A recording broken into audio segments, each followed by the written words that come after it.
You're listening to the Handcrafted Therapy Podcast with massage therapist and business owner, Julie Alexander. That's me. I'm your host. I've been a massage therapist for 17 years, and I have a business marketing degree. On this podcast, we'll be interviewing industry professionals that can talk to us about how to run your business better, how to be a better massage therapist overall, and how to take care of yourself and give yourself a little love, a little self-care, little grace in your life. I am so glad that you're here. Thanks so much for joining us today. Okay, well, thanks so much for joining me, Irene. I am so happy to have you with us. I met you at the World Massage Festival last year, and it was just such a pleasure to meet you. You have such an aura of goodness and wholesome beauty about you. I was drawn to you immediately. Oh, So thank you for joining me. thank you for saying that. That's nice to hear. Of course. Now I understand you have a new book out. I do, and I shipped off my last version, so I don't have it to hold. Well, that's okay. I know you can find it on social media. There's a lot of pictures out there, and we can post a link below on how to get the book. But tell us a little bit about your book. So now I've been saying it took me 3 years to write based on 30 plus years of wisdom. So it's, as anybody who's ever written a book, they can attest. It's a process. My goal was to get it done in a year, and an hour would have been great, in a year. And it took me, some extra time. There was COVID hit, all that stuff. But towards the end, what I really found interesting from my own perspective was, why was I dragging my feet? And I was done. I just needed to sort of like review it again, one more final edit, and then push send to my editor. But I kept dragging my feet and I couldn't figure it out. And then I realized why. And I am a perpetual learner, and I'm always learning. So 30 plus years I've been in the health and wellness world. I'm old. I just had a birthday. And so, you would think, okay, I kind of know it all. I kind of got it down. My book will be concise and complete. But in the back of my head, there was always like, no, I'm trying a new thing at the wellness center. I'm learning a new thing in rehab, and so I just didn't want to finish it and literally close the book on it. Because what about tomorrow when I find out there's this new thing I want to start incorporating? And I finally had to just say, let's do it. It is complete at this moment in time, and I can always write a second edition. And, I guess that's sort of just a lesson in my life. A moral of my story is there's always more to learn and explore, and life's a journey, and it's fun if you have an open perspective of like, hey, what's next? What can we do now? Yeah. And that's how I live my life. So that's the book, Design Your Dream Practice. Yes. Based on a program that I used to teach, a live training, Design Your Dream Practice. And basically it's how I came up with what I'm doing now in San Francisco, and all of the coaching and consulting and teaching and presenting and educating I've done over the years. I just put it all in a book. That's awesome. I took an art class one time, and I remember at the end of the class, I was done painting my picture, and I asked the instructor, when do you know when you're done? Yeah. And she said, when you think you're almost done, you're done. And I was like, that's such an interesting answer, but I can see where, your life isn't over. Yeah. You're going to continue to learn more, and you want to put it all in the book. And I can totally appreciate that feeling of, I'm not done yet. Yeah. So I'm so proud of you for being done. Well, here's also, somebody said to me, and I was really grateful for their advice. They said, Irene, the sooner you get it out, more people can benefit from it. Because right now it's in here and it's, with my coaching clients.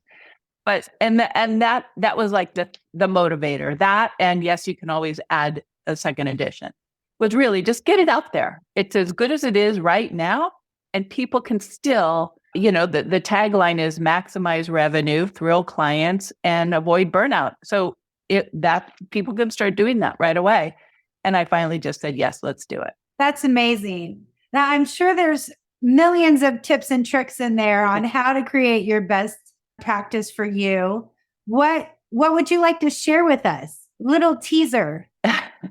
Well, on page 12. Yeah. So here's the thing. I started, just for people who don't know my story, I moved to San Francisco in 1987 to start the world's first international fitness cruise company. There was no such thing. So people would go on cruises and they would eat and drink and gamble and, maybe play a ping pong or something like that, or shuffleboard or whatever. And they'd go on these cruises. And I started, my first job out of college was I was a health and fitness director on a cruise ship, American Hawaii Cruises. And we sailed around the Hawaiian Islands. And I did that for 2 years. And it was amazing. But I realized there was a need for people to be able to travel and stay fit. So I moved to San Francisco because at that point, cruise lines were based out of San Francisco, LA, or Miami. Didn't want to live in Miami, didn't want to live in LA. I had a sister and an old boyfriend in San Francisco, and it was a cool city. I was like, okay, I'm moving there. So I moved to San Francisco to start this travel company, but I had no money. I had no, this was before crowdsourcing and all of that, Kickstarter. And so I had to figure out how to make some money. I taught aerobics and I was a personal fitness trainer, and I would unofficially massage people. So that old boyfriend said, Irene, you're really good at massaging. Why don't you just go to school and figure out how to do a real massage? And then that way you can, see a client or two in a day, make $100, because at that point it was like $50 an hour, and then have the whole rest of your time to devote to this travel business. That was the best advice, because I literally could take, instead of working an 8-hour day and make $100, I could do it in a concise time. I took the shortest program, 102 hours of massage school. And because my degree was in rehab therapy, I, kind of tested out of a lot of the anatomy and physiology and stuff. And I started doing massages to make money to go on the cruises. But then I'd be gone on the cruises and my clients would be like, where are you going? Yeah. Hello, why are you leaving us? So I started to hire therapists to see my clients when I was gone. And that worked great. And then I started realizing, hey, there's something really here. I was doing both. I was doing massage. I was doing everything, doing massage, teaching aerobic, doing personal training, and going out on these cruises. And I started to have to really be effective and efficient with my time when I was in San Francisco. And not only in San Francisco during that week or two that I was in town, but I had to be really effective in my sessions. So I started to develop this method, this approach that I now call active modulation therapy, the Diamond method, which is a movement and manual-based modality. Well, I was getting results that would normally take an hour in 10 minutes. Like wow. People's migraines would disappear. Their shoulder had more movement, like all the orthopedic complaints or fibromyalgia or, migraine problems would really be able to be addressed in a super short time. So when I started getting those results, people would say, how are you doing that? And they'd also say, how are you getting so many clients? How do you get all those referrals? How are you attracting your dream clients? So just over the years, people asking me these questions, watching what I was doing. I was always really good at marketing, just innately. And I never had to go looking for clients. And so people would say, well, what are you doing? And so I started teaching and training. And then eventually these concepts became much more formalized. And they're all in the book. So literally this book, I'm so proud of it because yes, it was a labor of love, but I truly believe any health and fitness or wellness provider who wants a different approach, if they take the concepts in the book, they'll see that it really is oftentimes the opposite of what a lot of business consultants suggest. And it's as my business transformed and evolved and now how I personally matured, it came into effect because, when I was single, like I write in the book, when I was single, I could work 12-hour days, right? Like, who cares? But when I got married and had a kid, all of a sudden, I wanted to be home with my husband and my child. And so I realized, again, I had to be much more efficient with my time. We had an open to the public practice. So in the book, I talk about open to the public, which is what we were at the beginning. Basically, literally on the door, and many of your audience has this on the door where it says walk-ins welcome. That's an open to the public practice. Nothing wrong with it. It's based on volume. More clients, the better. The more people, the better. Well, we have 3 treatment rooms in our location. We're in a 120-year-old Victorian building. It's beautiful. So we have 3 treatment rooms. I have a little exercise room with treadmill and weights and things. Our goal was pack those rooms, pack those therapists. How many appointments? So it's funny when I hear like in Facebook and people will say, well, how many clients can you see in a day? And the goal is the more, the better, right? Well, I was there. I was doing 8 hours of deep tissue every day. And I was making big money. Way back then, I was making $8,000. I did the math for the book. My revenue back when I started my practice was equivalent to about $250,000 now. Just me, just doing my health and fitness and wellness and massage and training. And I realized it's because I treated my business as a business and I was packing people in. So I was exhausted. I started to burn out. And I realized over time, I wanted to have a more, what I call now a precise private practice. And so again, you asked, what are the nuggets? The nugget teaches how to transition from an open to the public volume-based practice to a precise private practice where the focus is on fewer clients, higher value.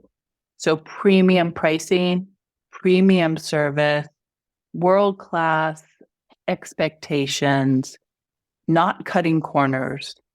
And again, this was an evolution because when I started, I was cutting corners. I had to. I didn't have any choice. So I get, the shoestring. I get it. I understand it. I did it. And now we're working with fewer people, but we only accept clients we know for sure we can help. So we turn away people because again, we're not just taking anybody and everybody. So we do a really thorough screening. We are sure we can address their needs, and then we figure out the treatment plan. And it's me and a few other providers, and people are thrilled. And so gone are the days where we had to worry about a bad review on Yelp. Well, that doesn't happen because we screen people. So like it's not even a thing anymore. Right. Now I get a little email that says you have a new review and I'm like, yay, what's it going to say? I'm not like, oh. Yeah. And so, it's just a different way of going to market. Fewer clients, higher value, pre-screening, really understanding who your dream clients are, who you do your best work with, and focus on them. It sounds to me like you're really educating your audience and your massage therapists about how to really hone in on their niche and picking their ideal target market. Well, we talk about niching and all of that. I have a concept. I use the neon sign formula, and basically like a neon sign above your head. Like I specialize in migraine relief, but then the neon sign that also shines over your dream client. So when you're talking with them, you can say, oh, this person is my dream client. This one's not. But it doesn't go back to like, some people teach avatars, like Sally, she's a 45-year-old housewife. No, we don't worry about that. We look at either their careers, because again, if somebody is a dental hygienist over somebody's mouth, right, we just know physically there's going to be some stuff that we either can address or not. So their careers, their symptoms, right? So again, I personally focus with patients and clients who have migraine. So I can address, a male, a female, a kid, a housewife, or whoever who has a migraine. Doesn't really matter what their niche is, because I focus on the symptom and what are we trying to help them achieve or relieve.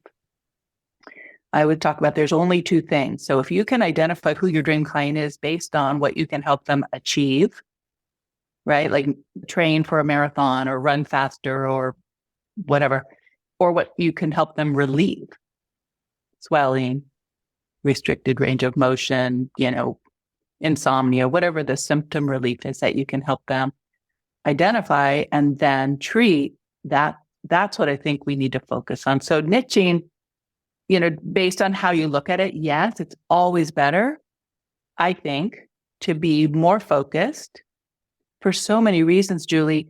If you, like in my case, if it was migraine, I don't need to read about plantar fasciitis. Doesn't really play in here. I just need to really focus my education to stay current on much more of a finite body of knowledge. So our staying current is easier. People talking about us and referring is way easier when we're known as the specialist for blank or blank and blank, right? It doesn't have to only be one. It's almost like a doctor that has a specialty. You want to go to a rheumatologist if you have arthritis, or you go to an orthopedic doctor if and you're finding that instead of going to a general practitioner, right? That's right. You do have you can make a lot more money per client. If you look at it that way, more income per client. If you do have that specialty, if you narrow it down to what your specialty is. Now, yep. Specialists always make more money than generalists. Yes. And there's a higher level of expectation, though, of specialists. And we can just take a simple example that I use often is like, if you have a dog that needs a vet, you can go to a general vet that specializes in rabbits and snakes and dogs and cats, or you can go to a dog vet, which is better, or, you can go to a poodle vet. Well, if you have a poodle, you're going to be like, that person knows my dog. Yeah. And therefore you're willing to pay more for that specialty. Yes. And you're going to ask specific questions about poodles in general. Is this specific to this type of dog? I mean, mm-hmm. Yeah, I do think the higher expectation is, necessary for your clients to be able to justify the higher price too. Yes. And so for practitioners who are brand new, work with everybody. Get a feel. I used to work with athletes. That was my thing. I thought I wanted to work with pro athletes. And it was great. And it was hard. And it was physically exhausting, lifting a big, 50-pound arm. And I decided I also didn't like the whole mentality behind that. So there was a lot of trial and error. I have chronic neck pain because of a spinal cord injury. So that was sort of my focus, and back pain. And then migraines started. And so now that's my thing. But it took me a while to get there. And so there's nothing wrong with, if you're beginning, try it all out. See what works, see what you like, see what you enjoy. And if you have a personal experience yourself, or maybe someone you love that you've helped be a caregiver for, gives you an insight that you cannot read in a book. Mm-hmm. And that's invaluable. Absolutely. I mean, I've talked a lot about personal experiences and personal health problems that we've gone through in our lives and how much that influences the path that we take in our own massage therapy career. And I know mm-hmm. that's affected you. I've heard a lot of your story. Do you want to share a little bit of that with our audience? My story as far as my breaking my neck? Yes. Yeah. The thing that your mom says, be careful, you might break your neck. Well, I did. I was 15 years old. I grew up in Honolulu, and every Sunday I would take the bus down to the beach, and there was a group of adults that would do, at that time, it was called acro sports. So it's what the cheerleaders do now, the throws and the pyramids and the lifts and all of that. And I was the only teenager. Everybody else were adults, and they would let me hang out with them, and we would work out every Sunday on beach mats. And this one particular Sunday it happened to be a competition, an international competition. And I was standing on my partner's shoulders, and I was going to do a forward somersault into his arms. Our timing was off, And I basically, from the height of this adult man, did a head dive right into the mat. And I laid there, unable to move. Now, the grace was that I was not on a beach mat anymore. This time I was on gymnastics mat, so there was some cushion. But I put my arms out to catch myself. They buckled and I landed on my head and ended up rolling over. And I had a compression fracture, C5 and 6. Well, as anybody who knows their anatomy and neurology knows, the higher the level, the more it impacts your body. So I could talk, I could breathe, I could move my face, but I couldn't move anything else.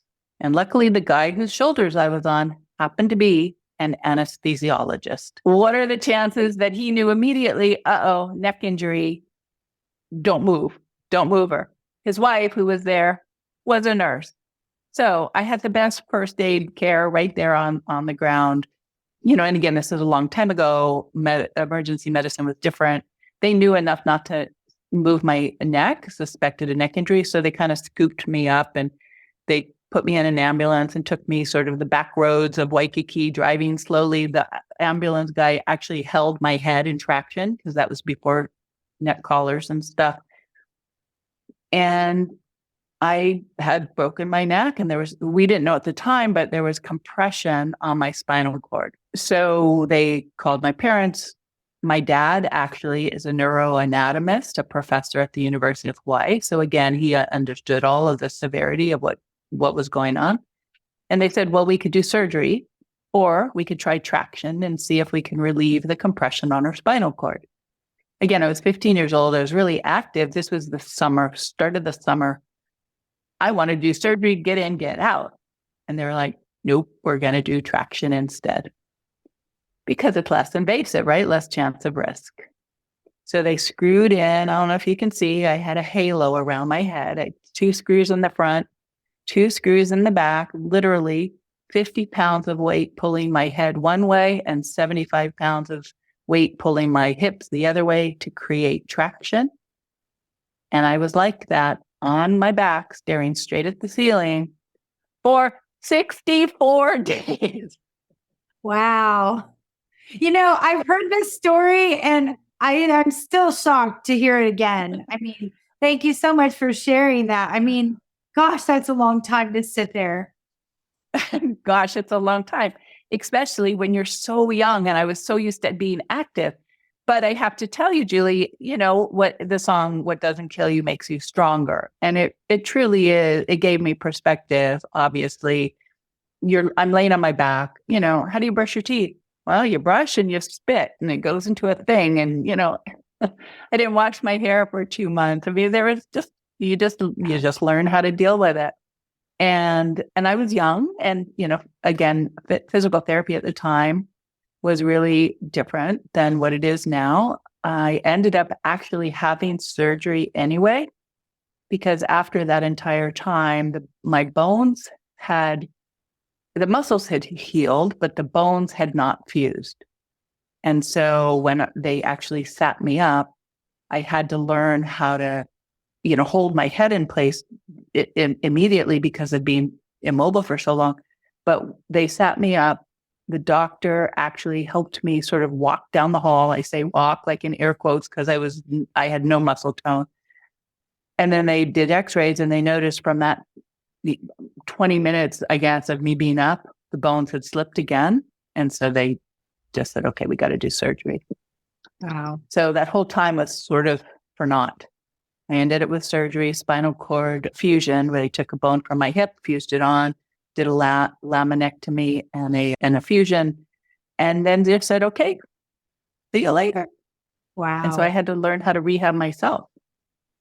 And it took time. And then I read every book and, learned how to do it. Luckily, again, my dad had the library books or the books in his library. And so I studied that and got my degree. It started me on my path, right? We always wonder how we get pushed into one direction in our life. And this career obviously was based on that. And I don't know what I would do if it hadn't happened, but I got my degree in rehab therapy and that's why I'm here, helping people get out of pain. I have to say, I'm very grateful that you're a part of our massage therapy community. And it breaks my heart what you went through. But at the same time, I'm so grateful for Mm-hmm. your journey for the rest of us to learn Mm-hmm. what you've learned the hard way. Mm-hmm. Thank you. And I know there's so many of us in the health and wellness world who are here because of our personal experience. And you're right. Yeah, it was a tragic thing. And here we are, you know? yeah, Yeah. I Mhm. mean, it's just incredible the learning process, right? I mean, like I said, you learned it the hard way. And I think the rest of us just need to humble ourselves and listen to what Mm, you've been taught the hard way. mm, And if we right. can just, listen and read your book and pay attention to what you learned in your journey, I think hopefully we can glean some knowledge from that. I do want to ask a question. One thing that we hear a lot in the massage industry is that, none of us are really doing this for the money. We do it to help Uh, people. And mhm. I feel like your book is kind of a good way to go, you know what? I can make money in this industry. It's not just about helping people, although that is a big reward for us. But there is a way to actually make some money without doing 8 massages a day. I am here to say there is nothing wrong about wanting to be financially rewarded. Again, I started for the money. It was a quick way to make a quick buck. And to this day, that's of course I love helping people. It's incredibly rewarding to go to bed at night or to tell my husband, "Hey, today this person who's had migraines for 30 years, of course." And I have enough money because of this career to be able to send my daughter, she just finished private college, to be able to take trips when we want, to not have to look at pricing if we want to buy something. Like that's such a luxury. And money gives us choices in everything from healthcare to food to where we live to where we go, everything. And so I think my experience with people's mentality of if we're in it, in the health and healing world, money is sort of taboo. We don't talk about it. It should not be our motivator. I think it's misdirected. And I also think that a lot of people, and people are going to not like this comment, but they use it as an excuse because they don't want to learn or hire people to help them with their business. So they just go, well, I'm a healer. I'm going to be struggling. Or, well, I'm a healer. I can't charge that much. It's because they have that self-doubt. They don't have that confidence to be able to say, I am damn good at what I do. And my clients are lucky to work with me. And yes, I have innate skills and learned skills, and I'm going to charge accordingly. Now, here's the thing where a lot of people miss, and I talk about this in my book, Julie, is we can make a lot of money. Like, again, it's premium prices for premium service. Service is two-pronged. One is the clinical results, and the second is the whole experience. The whole experience. So people pay for an experience and the outcome, right? The bottom line is if we charge enough, then we have enough money to donate or to give to charity or to volunteer our services. If we're just scraping by, nobody has the emotional or physical resources, let alone the financial resources to volunteer 3 hours or 5 hours a week or a month. Right? So money really is empowering for so many reasons. And right now, because again, I literally take no more than 4 clients in any month. So I have lots of free time. I can give them a world-class experience. I don't sell my services by time. So it's not an hour of active modulation therapy. It's a session of treatment. So if they need more time, I give them more time because I have the time. So it's a whole different paradigm shift. That's definitely a different mentality. You know, I hired a professional coach, I don't know, 4 or 5 years ago to help me take my business to the next level. And one thing that she shared with me, and I'm going to share this with my podcast listeners for free, and this is a good place to insert this information, which is I am not motivated by money. I'm motivated by helping people. And she told me, she said, but money will help you help more people. That's right. And now I think of money as a tool to help more people rather than whatever it is for everybody else. Yes. Right? A lot of people think money is the end goal.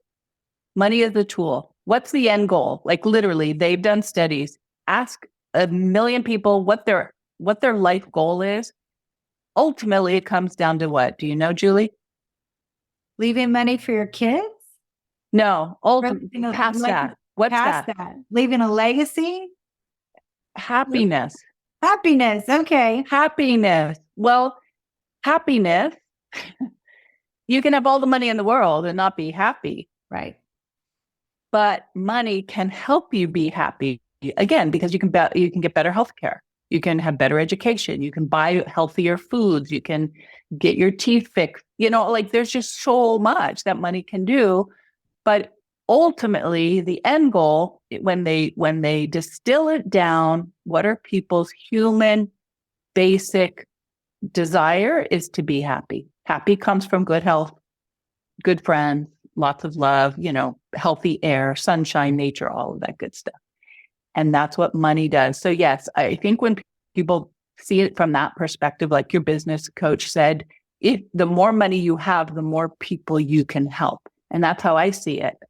We donate, you know, in our practice, every single month, we have a program that I license to other clinics. It's called our We Give Back campaign. Every single month, we donate over $2,500 worth of services. Every single month. We've been doing that for 20 years, since 2003. And the only reason we can do that is because we have the money to be able to do that. That's incredible. Mm-hmm. I mean, and that's kind of just fill your heart with joy to be able to do that. You know? Oh yeah. When people call and they'll say like, really? You're really donating your services?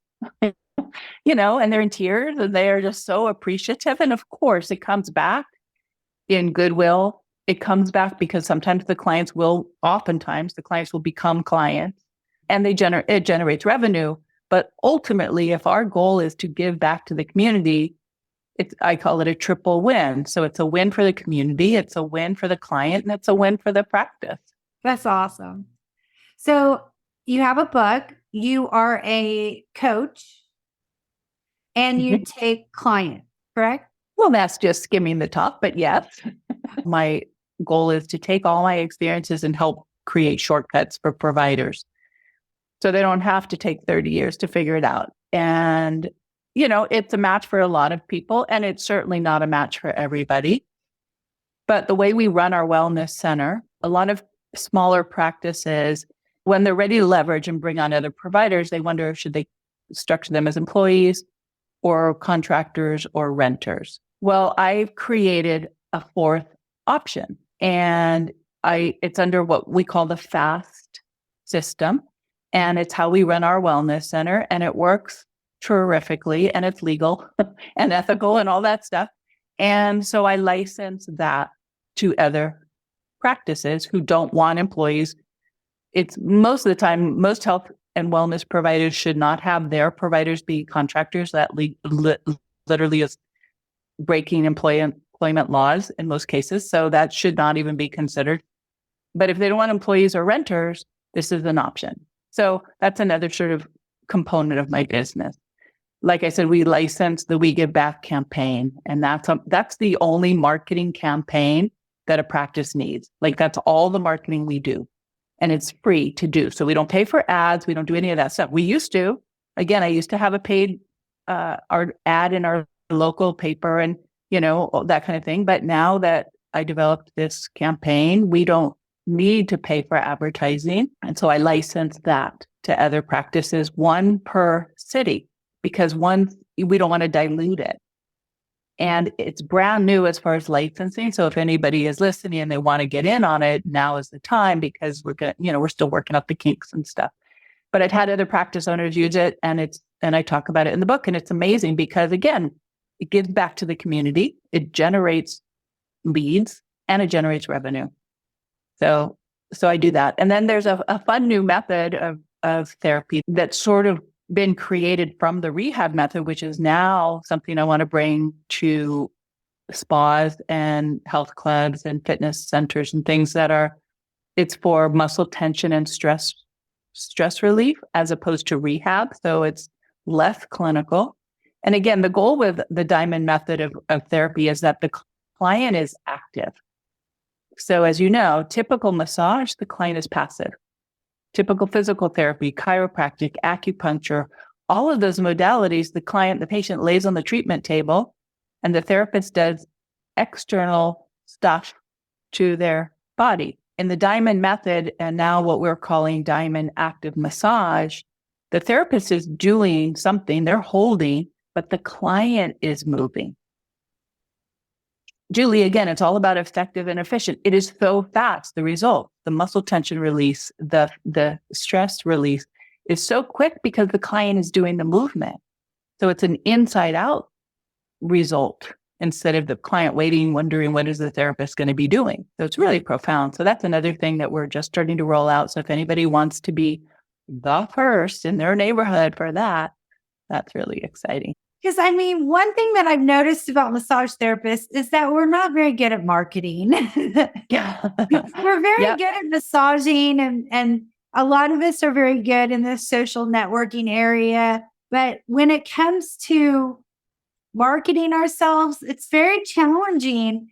And knowing what we're worth, that's another really hard one. And we've already kind of talked about money, but I do love the fact that you offer this program. So if anybody's listening, it sounds like this is a great opportunity. If you struggle in marketing, that Irene's program can really help you. Oh, if somebody is looking to attract more clients, the week get back done, like just slam dunk. You have to do it. You have to put the steps in place, but you're not selling. You're literally reaching out to your community to donate, which comes back in spades. And so it feels better because you're starting with giving versus asking. Yeah. And that's where people, they don't like that, right? They don't want to be pushy and they don't want to ask for the sale. They don't want to ask somebody to book. Well, there's a whole art to sales, which I teach, and understanding that we're really, when a client says yes to booking an appointment with us, one tip I'll share is that we have to remember they're not saying yes to the appointment because they want to give us money. They're saying yes because of what it'll do for them, right? So just like me not getting my book out there, therapists not having clients get in their treatment rooms are withholding the value and the incredible support they can be giving to their clients just by having that table sit there empty. So if we can kind of change that paradigm again, change the mindset and recognizing the more clients we can serve, whether it's us one-on-one or the ripple effect, the better the world, and it financially benefits us as well. That's awesome. Yeah, that is incredible. I love this because we talk a lot about marketing on this podcast. I have a business marketing degree.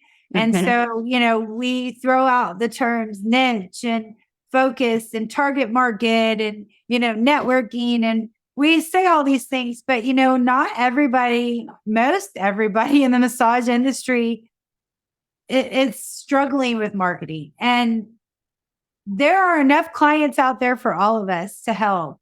And they need us now more than ever. So I love your program. It sounds perfect. Thank you. Thank you. The people who've gone through it, again, it's kind of a different perspective because I'd rather have a therapist work with, 3 clients or 4 clients in a day instead of 8 and make the same money and really create a change in that person's life and the ripple effect. So that one client who comes in who had pain in their back, but they were now able to bend over and put their shoes on, they're going to go home. They're going to be a lot happier to their spouse and their kids and the dog and, the ripple effect. And when they go back to work, they'll be more productive. And so I really want therapists to think, let me step back and change my goal from as many clients as I can get in my practice to really fine-tuning who do I do my best work with? Who do I enjoy? In marketing terms, you would call it you're creating a pull in the market, right? You're asking for those referrals.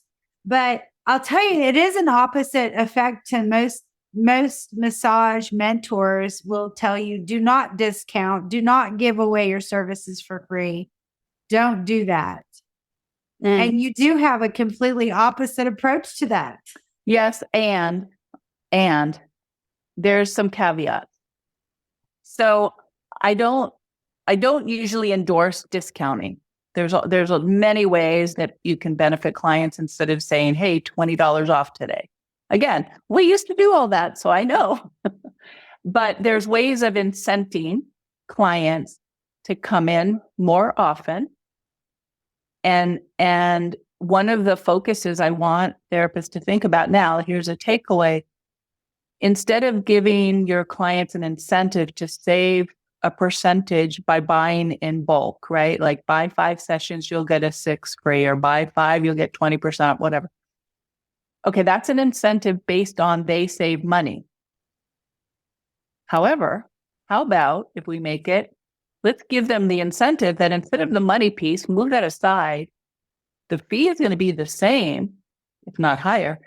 But the incentive is because then they're going to get the clinical results that they originally came to you wanting. And so again, it's a skilled practitioner, though, who has the ability, the knowledge, the know-how to listen to their client's questioning and requests, do a comprehensive assessment to make sure they know why that client's going to book in the first place, and then creating the treatment plan to know how to get them from here to here. That's the incentive, is I can get you here. Not, oh, well, if you do 5 sessions, you're going to save $20 or $200. So there's discounts that are beneficial for some people. A lot of coaches will say, give a new client a new client special or a new client rate.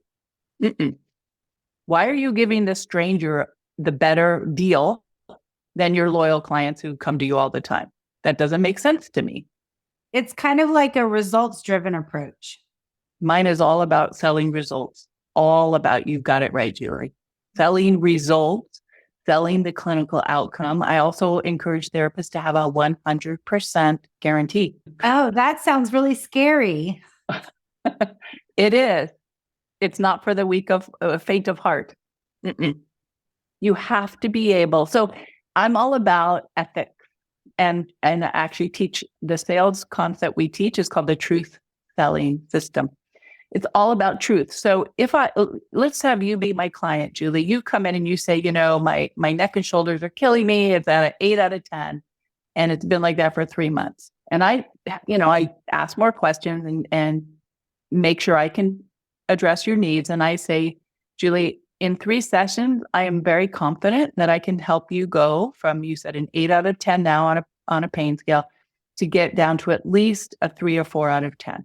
And let's just say 3 sessions. And if we don't get there, then, I don't want your money because I didn't deliver what I promised. Well, again, most clients are going to be like, A, you're guaranteeing, I've never heard of that. And B, what do I have to lose? Right. So even if my fees are higher, if you've had this chronic thing and tried everything else and are just really ready to just be done with it, I know I would rather pay a higher premium fee to work with somebody who is confident they can help me. And if it doesn't work, maybe I wasted some time, but I certainly didn't waste yet more money because I've already paid for this and this and this and this and potion and lotion and treatments and all these other options. And so even that guarantee concept, people are like, how do you even do that? And it is scary. unless you're really confident in your ability to assess and then be able to provide those results. So for the beginning therapist, don't do it because you don't have that experience yet. But for the provider who's been around for a while, literally put your money where your mouth is. I think it's unethical to book somebody unless you know for sure you can help them. And that's the harsh reality. There's too many therapists who are pretending or winging it. Yeah. Fake it till you make it. Yeah. Now there is something to be said about fake it till you make it. Like you have to demonstrate competency and confidence and stuff, even if you might be shaking in your boots a little. That's okay. But you can't pretend that you know how to address somebody's frozen shoulder if you've never done it. I'd rather the therapist say, I've never worked with somebody with frozen shoulder. I'm happy to try. I will do my research. I'll do the best I can. Right? But not pretend.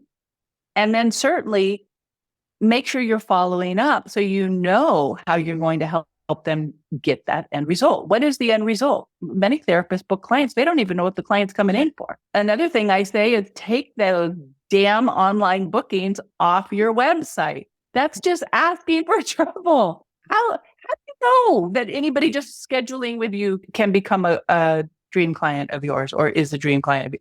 Like, to me, that doesn't make sense. Yeah. Wow. It kind of blows your mind to think about giving a guarantee like that. But, if you are confident in your work and you have done your homework and you found your niche and you know exactly honing in, like you said, on those particular things and you know your stuff, why not? Have you ever had to return people's money before? Yes. One time. What? That's it? The one time, and it was for a real reason, was he had neck stuff. Again, necks are my specialty. And I have, again, this is another concept, but it's called a results program where I charge a flat rate for a result. Okay. So the result for this one person, this man, was that I was going to help him resolve his chronic neck pain. He had it for like a year. I don't remember the exact details. He was seeing a little bit of improvement. Now, again, I've been doing this long enough that I'm pretty aware of how big the increments of improvement are from session to session. He was on session 3. He had seen a little bit of improvement, but not what I thought would be expected at this point. And I said, I think there might be something else going on that we don't know about on the surface. Now, I'm very reluctant to send people off for MRIs and X-rays. And the reason is usually it gives us more information, but we all know that those imaging oftentimes will show all sorts of crazy stuff, does not indicate that that's the cause of the pain, right? Degenerative disc and arthritis and spondylolisthesis and everything else. And then it's like, well, that doesn't necessarily mean that that's causing the pain. So oftentimes I'll just tell people don't even bother getting imaging. But in this person's case, I said, I think you need an MRI. Well, it turned out he had a tumor on his neck, in his spine, on his spinal cord. Obviously, I couldn't tell. He didn't know that. Nothing I could do. Yeah. He was the one person I refunded his money. I just did the full amount, even though I had worked with him for 3 sessions. Who cares, right? Let him go take care of his neck. And at some point, he came back to me just, without that, because he had that addressed. But I've never had somebody say, oh, this isn't working. And there's a way to structure the guarantee. And it's the simplest piece that I can tell people about now is you structure it in a way where you know what the outcome is that you're guaranteeing. So if you can guarantee 100% of something, right, whether 100% range of motion or 100% pain reduction or reduced swelling or whatever the symptoms are, then that's what you guarantee. But if you're not confident that you can do 100%, you can guarantee a 10% improvement, right? Or you can guarantee it if you help people, train for marathons and run, 10% improvement in speed or hill climb, like whatever it is that you're doing. So you can quantify it in a smaller increment, but you can guarantee that. Yeah, range of motion. I could see a lot of different things you can guarantee. So I could say, if the person can only adduct this far, right? I could say, well, I'm confident I can get you at least 10% more range of motion. Yeah. Well, and then if the person hasn't had that for a long time, then the question back is if we can get you 10% improved range of motion, would that be worthwhile for you? Yeah. If they say yes, they're going to book with you. Yeah. Yeah. And again, it's so ethical because you're not overpromising. Right. Now, there are some professions in some countries and stuff, just whoever's listening, make sure you know about how to offer guarantees so you're not breaking any laws. But for most of us, we can guarantee something, right? We can guarantee that. And then you look at, everybody talks about competition. Who else in your city offers a guarantee? Unless they've read my book or worked with me, they probably don't. And then so there's no competition. Who would you rather go to, right? You would rather go to the vet for the poodle who can guarantee they're going to, shrink that tumor with this radiation treatment versus the vet over here, no guarantee. I don't know. Which would you choose? Well, yeah, absolutely. I mean, you're going to go to the person who has given you a guarantee that you have confidence and faith that they're going to do it. Absolutely. Yep. I want to touch on one more thing before we wrap up, but our last podcast, we talked a little bit about vulnerability and how we want to be confident, yet present some vulnerability. And you kind of touched upon it with your last conversation we had, which is if you're not real confident in the ability to say, I'm going to give you a full range of motion, start with 10%, you might actually even admit, I've never worked with frozen shoulder before. I would love to learn more about this. Will you help me learn? Help me be my test candidate, so to speak, or my beta tester, and we can work together. But it opens up that line of communication. I think that the client then trusts you more because you're open and honest with them about that. It's all about being truthful. Yes. Yeah. The therapist gets in trouble when they're not truthful. And I'll give you an example. When I was brand new in practice and I was interviewing to work at this chiropractor's office, he worked with all the San Francisco ballet people and the, people I want to dance was my minor in school. So I wanted to work with him. I went to his office and he said, okay, Irene, do the demo and work on my scalenes. I didn't know where the scalenes were. So I just did my thing. And at the end, he goes, well, you're really nice. You're very professional, all that good touch, blah, blah, blah. But you didn't work on my scalene.